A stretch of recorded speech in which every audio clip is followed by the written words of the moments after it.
question everything. Isn't that what you've been told your entire lives? Isn't that what all of our stories tell us to do? Isn't that what we teachers have been telling you to do? To question everything around you. You've probably heard it so many times now, it's become a bit cliche. Sorry for the crying dog upstairs. She really wants to go for a walk. Question everything. Why do we do this? Well, it really comes back to our last assignment, the 2.0 cave assignment, where Plato argues that in order to really understand the world, you really do need to question it. It doesn't mean that you have to accept every new answer you get. That's our job as a sentient being, is to go and verify the new information we're getting and see, based on our understanding, how it fits into our worldview. And chances are that there is nothing in the world so simple that it can be figured out in a day, maybe even not in a lifetime. And that's why it's important to keep an open mind. Now, in our last assignment, we talked about this whole idea of the cave, this metaphor that we spend most of our lives in the cave. And in fact, he kind of seems to make the point that we never truly escape it. There will always be shadows on the walls that we assume to be real because we either aren't interested enough or don't have the time, or many other factors keep us from really looking into them. And one of the other things that keeps us from doing it is that it's almost always uncomfortable to try and challenge our worldview. We tend to assume the things that we're used to are true and beautiful and just, I should say, whereas the things that are unfamiliar are not. So Plato says you got to get dragged out of the cave or stumble out, and even though your eyes are going to hurt at first, it is beneficial in the long run because you better understand the world as it truly is. That doesn't necessarily mean life is better, because we all saw what happened to Socrates. His point is, though, that people need to try to see the world as it truly is, not as how they believe that it is. So you've watched the first video, you've looked at the TED Ed explanation of the cave, and hopefully between those two things and answering some of those focus questions, you have a sense of what Plato is talking about when he says truth, beauty, and justice. So now, what does enlightenment look like in the modern age? Well, one of the reasons why Western civilization is so powerful is we have a scientific worldview. We have gained a powerful understanding of nature and how it operates, and as a result, we've developed tools and technologies that are unrivaled in human history. It's one of the reasons, again, why we're economically, militarily, scientifically, why we're such a powerful civilization. But we're not done. We never are, and that's Plato's point. There are still many, many shadows on the wall, and I think you'll see them more often than you'd like as your life goes on. The world, you will always discover, is more complex than you thought it is, and if anyone ever tries to sell you that something is simple or there's a one-line explanation for something happening, they're BSing you, because nothing is that simple. So let's look at what we're going to look into today to kind of illustrate that. And it is our second assignment for this unit. And it is 2.1a, Enlightenment in the Sciences, because I know you guys are really into the sciences. That's something that our culture very much prizes. And it's one of the reasons, again, why we're such a powerful civilization. But there have been many arguments over history, especially in the modern age, that we need to balance our power, our economic, our scientific might with our hearts, with our sense of morality and our sense of being. And maybe this is an area where we're seeing a bit of a divergence, but maybe a little bit more of an awareness of. So what this assignment is asking you to do is, first, make sure you've done 2.0, you've viewed that. And again, if you're not finished yet when this video is produced, that's fine. I'm just putting it out today because I have meetings for pretty much the rest of the week. So figured I'd get this out there and you guys can work on it on whatever pace you'd like. There will be more steps to this, but this is what we're doing for at least the good chunk of this week. The one statement I really want you to consider is essentially, this is like Plato's idea boiled down here, this line right here, that in order to be enlightened, you have to try to see the world as it truly is, rather than how you're used to. It's the idea that we should not assume something is true, just, or beautiful simply because it is familiar, and we should not assume that something is not true, just, or beautiful simply because it is unfamiliar. We have a tendency to think that something is beautiful, for instance, because our culture, or because the media, or because prior preconceptions I guess that's a little redundant, have convinced us that something is beautiful. But in reality, beauty can come in a lot of different ways, and this is something our culture is getting better at noticing. Same thing with justice, right?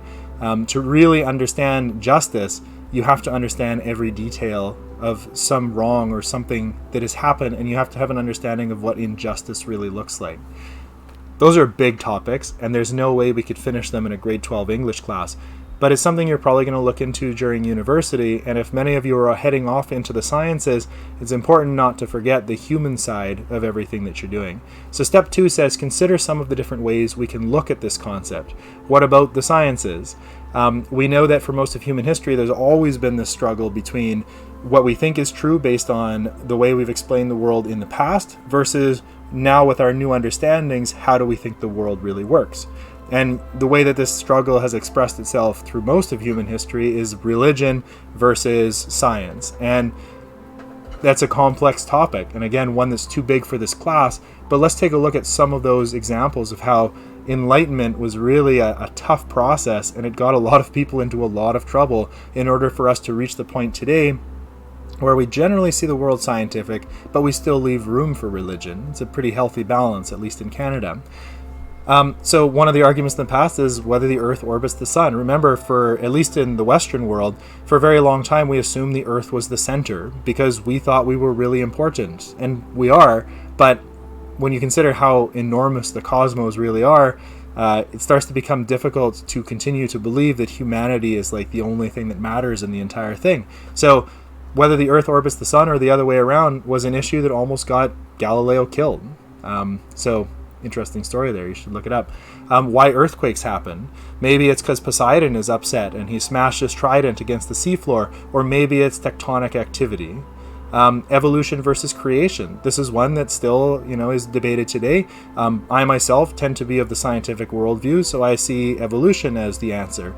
But that doesn't necessarily mean that I know all the answers, because there's still a lot about evolution that we don't fully understand, especially me, an English teacher. I believe it to be true, but should that mean that I would stop looking into it? And finally, this one, pretty on the nose nowadays, this whole climate change discussion. Again, I personally believe that humans have and are a factor in the process of climate change because most of the experts that I read tend to say so. But I am no expert myself, so I should never be too established in one worldview. The answer, like anything, is going to be complex. Do I think that humans are a primary factor in the cause of climate change? I do, based on what I've read. But do I think they're the only factor? No, I'm sure that it is far more complex than that. Just as an example of that, one of the common arguments against humans being a primary factor in climate change is that maybe it is solar radiation changes and longer trend changes that we're not fully aware of yet. Those are very possible factors in the process, so I should at least consider them. Otherwise, I'm blinding myself to a potential fact that should help me better understand the situation, and if I did that, I would just be seeing shadows on the wall. Also, it means I'm a good old-fashioned centrist fence sitter, never take a side on anything, although I do think climate change is a problem and we should deal with it, because I love animals, and I want to grow up in a world, I want my kids someday and your kids to grow up in a world with elephants, and that whole conversation we had at the beginning of the year. In any case, consider this statement. Regardless of what we currently believe about any scientific topic, Plato argues that in order to be enlightened, we have to force ourselves out of the cave and see things from a different point of view. Only by doing so can we truly know if something is real or just a shadow of reality. Even reality itself may not be what it appears to be. Sounds kind of crazy, but this is where step 4 comes in. Watch this video. It's gonna blow your mind a little bit. It is produced by a Harvard professor, at least I'm pretty sure that was what the original source of it was. This person has obviously reposted it, and it is his attempt to explain the 10 dimensions. Now, we know of the 3 that we exist in, length, height, width, this 3-dimensional world we live in, but he's going to make the point that reality may not be so simple. In fact, we might not even look like this. In the same way that, minor spoiler here, if you were to take a watermelon and you were a 2-dimensional being, you would only see one slice of watermelon at a time. So what you thought a watermelon looked like would be a green circle with red in the middle and a few black dots.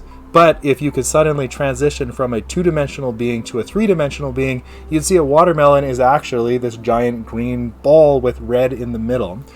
So as three-dimensional beings, he kind of says that if we were to be able to jump into a fourth dimensional world and see the world in 4 dimensions, humans wouldn't look like we are. We'd start as babies and we'd end as old people, hopefully. But in between, we're this like snake that moves through space-time, different points in space-time.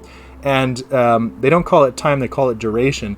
But it's a really interesting theoretical model of how physicists are starting to see the universe. And he goes all the way up to dimension 10, which is string theory. And I don't understand it. I think I was with him until about, dimension 7, maybe 8 on a good day. And none of it is yet verified, but based on the available evidence, a lot of these high-level scientists are now postulating that none of this is as we see it. And that's something that is really hard to conceptualize, and it is something that is really hard to accept just because it's so unusual. And Plato is arguing 2,500 years ago that the ability to see things as they are, even if it's weird, is really healthy because it will drive your world understanding forward and make you a more complete, healthy, and effective human being, and more able to recognize truth, beauty, and justice. And in doing so, you don't necessarily get a better life, but you are a better person. Tough call. So, step 5, really, for this one, you're just taking notes. We're going to be watching a few different videos for this unit about the different ways we can look at enlightenment. We're going to start with science because you guys are scientists, many of you. Or at the very least, we're a scientific society. So go take a watch of this video, record your notes on this page. I'm not looking for anything in particular, just your thoughts of how this video is affecting your worldview. It's going to hurt your proverbial eyes a little bit because it's dark in here where we think that the world is 3 dimensions and everything is just as it is. But to kind of become aware of how big and complex the world is I think healthy, useful, and it's a good mental exercise. So we're looking for your note-taking skills here. We're also going to take what we learn about enlightenment in the sciences and connect it to enlightenment in a few other areas as over the next week or so here. So give this a view. I'm looking forward to seeing what you think, and hope you guys are having a great week. Talk soon.